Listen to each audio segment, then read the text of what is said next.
Et avec nous donc Charlotte Bouvard, qui est la créatrice de l'association SOS Préma. Bonsoir. Bonsoir. Vous aidez 500 000 familles en France. L'un de vos petits garçons est né prématuré. Heureusement, il se porte très bien aujourd'hui. Charlotte Bouvard, c'est un témoignage très fort qu'on a entendu à l'instant. Cette maman qui dit « j'en veux au corps médical ».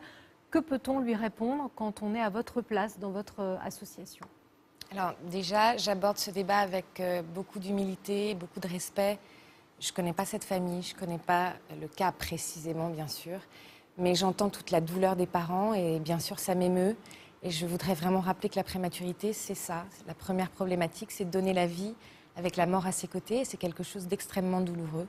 J'entends ces parents et vraiment, voilà, j'ai beaucoup de compassion pour eux. Alors, on rappelle qu'aujourd'hui, en France, il y a 10 000 enfants qui naissent chaque année prématurément. C'est à peu près 1,2% des naissances. Chiffre... Non, c'est pas ça ? Non, en fait, il y a 60 000 naissances prématurées par an en France. C'est 10 000 grands prématurés, voilà, alors. Et c'est 10 000 grands prématurés. Pardon. D'accord. Et alors, on parle évidemment de loi Leonetti. Le débat a été relancé, mais elle ne concerne pas, cette loi Leonetti, les nourrissons. Est-ce que le cadre légal convient aujourd'hui à ces prématurés ? Alors, ça convient.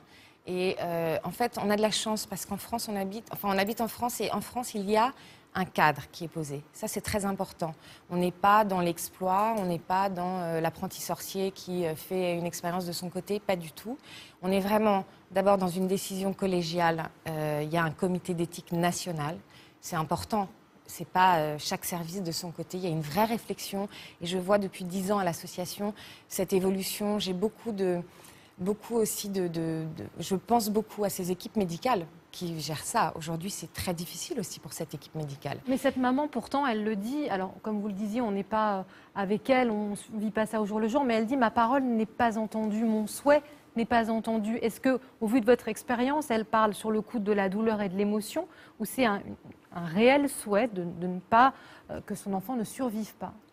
Alors, je pense que sa parole est entendue puisque le procédé de la loi Leonetti, qui a priori est totalement respecté, c'est que la parole des parents est recueillie et prise en compte. En revanche, il y a toute une batterie d'examens. Cet enfant est en réanimation d'attente, en fait. Donc, on l'a réanimé en attendant et on attend de voir quelles sont est-ce qu'il y aura des séquelles?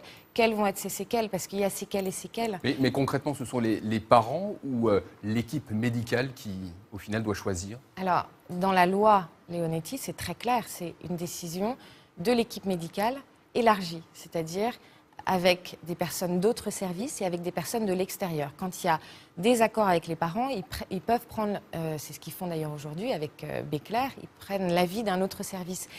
La position de l'association...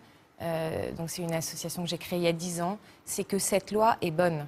Pourquoi ? Parce que nous, ces parents, on les a après. On les écoute, on les entend à notre permanence téléphonique, on les accompagne, on essaye de les soutenir au mieux dans ces drames humains insoutenables. Et certains ont fait ce choix Certains de ces ont parents. fait ce choix, mais surtout ce que j'aimerais dire, c'est que ces parents-là, il ne faut pas leur demander.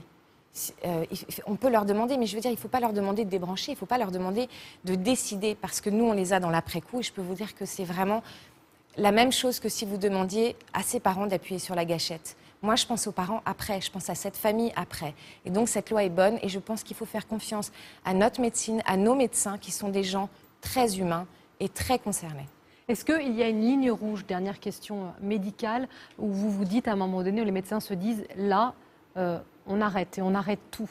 Alors, ils ont des statistiques, mais le problème, c'est que chaque cas est unique. On a entendu tout au long de la journée, sur diverses ondes, des témoignages de parents pour qui l'enfant, c'était la catastrophe. Et finalement, l'enfant va très bien aujourd'hui. Il n'y a pas de règles, et c'est ça qui est très difficile. C'est la première chose que les parents doivent intégrer et accepter. Et je peux vous dire que c'est très dur. C'est que chaque jour est un jour de gagner et qu'on ne sait pas et qu'on ne peut pas se projeter. Merci Charlotte Bouvard d'être venue nous apporter ces explications sur le plateau du Grand Soir 3.